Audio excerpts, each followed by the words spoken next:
Hi dear friends, വീണ്ടും പുതിയൊരു വീഡിയോയിലോട്ടേക്ക് സ്വാഗതം.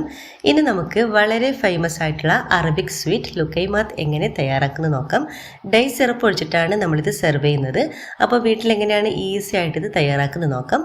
അതിനു മുമ്പ് നിങ്ങൾ ആദ്യമായിട്ടാണ് എൻ്റെ ഈ ചാനൽ കാണുന്നതെങ്കിൽ പ്ലീസ് ഒന്ന് സബ്സ്ക്രൈബ് ചെയ്യണേ. ആ കുഞ്ഞു ബെല്ലൈക്കൻ ഒന്ന് ക്ലിക്ക് ചെയ്യൂ, എങ്കിൽ ഓൾ എന്ന ഓപ്ഷൻ വരും. അതും കൂടി ഒന്ന് ക്ലിക്ക് ചെയ്യുമ്പോൾ ഞാനിടുന്ന പുതിയ വീഡിയോസിൻ്റെ നോട്ടിഫിക്കേഷൻ നിങ്ങൾക്ക് കൃത്യമായിട്ട് കിട്ടും. അപ്പോൾ വീഡിയോയിലോട്ടേക്ക് പോകാം. ആദ്യം തന്നെ നമുക്ക് ഇതിനു വേണ്ടി ഒരു ബൗളിലോട്ടേക്ക് 1 ടീസ്പൂൺ ഈസ്റ്റ് ചേർത്ത് കൊടുക്കാം. 2 ടീസ്പൂൺ പഞ്ചസാര ചേർത്ത് കൊടുക്കാം. പിന്നെ ചേർത്ത് കൊടുക്കേണ്ടത് ഇളം ചൂടുള്ള അരക്കപ്പ് വെള്ളം കൂടി ചേർത്ത് കൊടുക്കാം. വെള്ളത്തിന് ഇളം ചൂട് വേണം. എന്നിട്ട് എല്ലാം കൂടി നന്നായിട്ടൊന്ന് മിക്സാക്കി എടുക്കണം. എന്നിട്ടിത് നമുക്ക് അടച്ചു വെക്കാം. എന്നിട്ടൊരു 10 മിനിറ്റ് വരെ നമുക്കിത് അടച്ചു വെക്കണം. അപ്പോഴേക്കും നമ്മുടെ ഈസ്റ്റ് നന്നായിട്ട് തന്നെ പൊങ്ങിക്കിട്ടും. അതുവരെ നമുക്കൊന്ന് വെയിറ്റ് ചെയ്യാം. 10 മിനിറ്റ് ശേഷം നമുക്കൊന്ന് തുറന്ന് നോക്കാം. നമ്മുടെ ഈസ്റ്റ് ഇവിടെ നന്നായിട്ട് തന്നെ പൊങ്ങി വന്നിട്ടുണ്ട്. നമുക്കിത് സൈഡിലോട്ടേക്ക് മാറ്റി വെക്കാം. ഇനി നമുക്കൊരു ബൗൾ എടുക്കാം. ഇനി നമുക്ക് ബൗളിലോട്ടേക്ക് അരക്കപ്പ് തൈര് ചേർത്ത് കൊടുക്കാം. ഞാനിപ്പോൾ പുളിയില്ലാത്ത തൈരാണ് ചേർത്ത് കൊടുക്കുന്നത്. പുളിയില്ല തൈരാണ് നിങ്ങൾ ചേർക്കുന്നതെങ്കിൽ ഒരു 2 ടേബിൾ സ്പൂൺ മാത്രം ചേർത്ത് കൊടുത്താൽ മതി. ഇനി നമുക്ക് കുറച്ച് ഇതിനാവശ്യമായിട്ടുള്ള ഉപ്പ് കൂടി ചേർത്ത് കൊടുക്കാം. എന്നിട്ട് എല്ലാം കൂടി നന്നായിട്ടൊന്ന് മിക്സാക്കി എടുക്കണം. ഇതിലേക്ക് നമ്മൾ പൊങ്ങാൻ വെച്ചിട്ടുള്ള ഈസ്റ്റ് കൂടി ചേർത്ത് കൊടുക്കാം. എന്നിട്ട് വീണ്ടും ഒന്ന് നന്നായിട്ടൊന്ന് മിക്സാക്കി എടുക്കാം. എല്ലാം കൂടി നല്ലവണ്ണം തന്നെ ഒന്ന് മിക്സാക്കി എടുക്കാം. ഇനി ഇതിലോട്ടേക്ക് നമുക്ക് മൈദ ചേർത്ത് കൊടുക്കാം. മൈദക്ക് ഇത്ര അളവൊന്നുമില്ല. നമ്മളൊരു ബാറ്ററായി കിട്ടുന്ന ഒരു കട്ടിയുള്ളൊരു ബാറ്റർ ആകുന്നവരെ നമുക്കിതൊന്ന് മിക്സാക്കി എടുത്താൽ മതി. അതായത് ഒരു ഇഡ്ഡലി മാവിനേക്കാൾ കുറച്ചും കൂടി കട്ടി വേണം നമ്മൾ ഈ ഒരു ബാറ്ററിന്. അതുവരെ കുറച്ചായിട്ട് നമുക്ക് മൈദ ആഡ് ചെയ്ത് കൊടുക്കാം.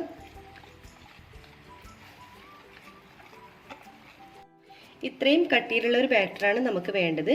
നമ്മളിതുപോലെ കയ്യിലെടുത്ത് കഴിഞ്ഞാൽ നമുക്കിതുപോലെ നുള്ളിയിടാൻ പാകത്തിനുള്ള ബാറ്ററായിട്ടാണ് നമുക്ക് വേണ്ടത്. ഇനി നമുക്കിവിടെ അടച്ച് വെക്കാം. ഒരു 3 മണിക്കൂർ വരെ അടച്ച് വെച്ചിട്ട് നമുക്കൊന്ന് റെസ്റ്റ് ചെയ്യാൻ വെക്കണം. അപ്പോഴേക്കും ഇത് നന്നായിട്ട് തന്നെ പൊങ്ങിക്കിട്ടും. 3 മണിക്കൂറിന് ശേഷം നമുക്കൊന്ന് തുറന്ന് നോക്കാം. കണ്ടോ, നമ്മുടെ മാവ് നല്ലവണ്ണം തന്നെ പൊങ്ങി വന്നിട്ടുണ്ട്. നേരത്തെ മാവിൽ നിന്നും ഡബിളായിട്ട് തന്നെ പൊങ്ങി വന്നിട്ടുണ്ട്.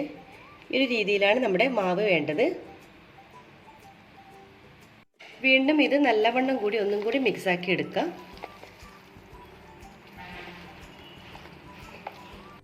ഇനി നമുക്കൊരു ചീനച്ചട്ടി അടുപ്പിൽ വെക്കാം.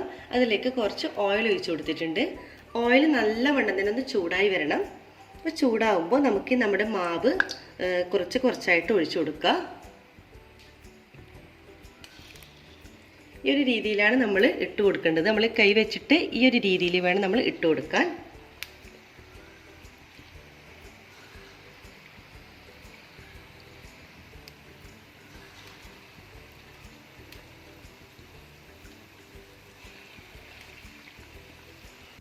നമുക്കൊന്ന് തിരിച്ചിട്ട് കൊടുക്കണം. എല്ലാ ഭാഗവും തന്നെ നമുക്ക് തിരിച്ചിട്ട് കൊടുക്കാം. ലൈറ്റ് ബ്രൗൺ കളർ ആവുന്നവരെ നമുക്കൊന്ന് തിരിച്ചിട്ട് കൊടുക്കണം.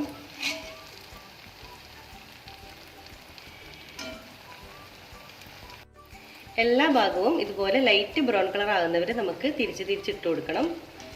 എന്ന് കരുതി നമ്മൾ കൂടുതൽ സമയം ബ്രൗൺ കളർ ആകാൻ നിൽക്കരുത്. അപ്പം നമ്മുടെ ഇത് ഹാർഡായിട്ട് വരും. ഒരു ലൈറ്റ് ബ്രൗൺ കളർ ആയാൽ മാത്രം മതി.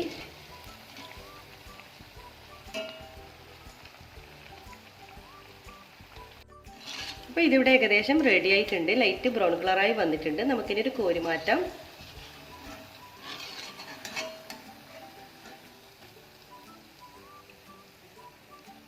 നമുക്കിനി ഒരു ടിഷ്യൂ പേപ്പറിലേക്ക് ഇട്ട് കൊടുക്കാം. ഇതുപോലെ ബാക്കിയെല്ലാം തന്നെ നമുക്ക് ചുട്ടെടുക്കാം.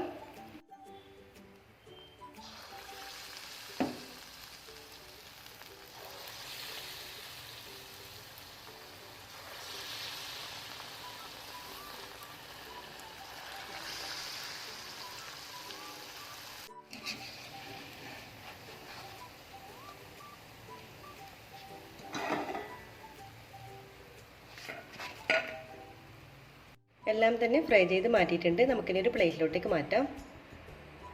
ഇനി നമുക്ക് ഇതിൻ്റെ മുകളിൽ ഡേറ്റ് സിറപ്പ് ഒഴിച്ചു കൊടുക്കാം. അതായത് ഈത്തപ്പഴത്തിൻ്റെ സിറപ്പാണ് ഒഴിച്ചു കൊടുക്കേണ്ടത്. അപ്പോൾ നിങ്ങൾക്ക് ഇഷ്ടമുള്ള എത്ര നിങ്ങൾക്ക് ഒഴിച്ചു കൊടുക്കാം. നല്ല രുചിയാണ് കേട്ടോ ഈ ഒരു സ്വീറ്റിന്. എത്ര കഴിച്ചാലും നമുക്ക് മതിയാവില്ല.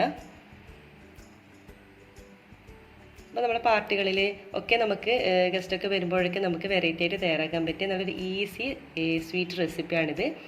അപ്പോൾ നിങ്ങൾക്ക് എല്ലാവർക്കും ഈ വീഡിയോ ഇഷ്ടമായെന്ന് കരുതുന്നു. ഇഷ്ടമായാൽ ലൈക്ക് ചെയ്യുക, ഷെയർ ചെയ്യുക, കമൻറ്റ് ചെയ്യുക. സബ്സ്ക്രൈബ് ചെയ്യാതെ കാണുന്നവരാണെങ്കിൽ ദയവായി ഒന്ന് സബ്സ്ക്രൈബ് ചെയ്യുക. നിങ്ങളുടെ സ്നേഹവും സപ്പോർട്ടും പ്രതീക്ഷിച്ചുകൊണ്ട് ഇൻഷാ അല്ലാഹ് വീണ്ടും മറ്റൊരു നല്ലൊരു വീഡിയോയിലൂടെ നമുക്ക് വീണ്ടും കാണാം. അതുവരേക്കും എല്ലാവർക്കും ഒരിക്കൽ കൂടി താങ്ക്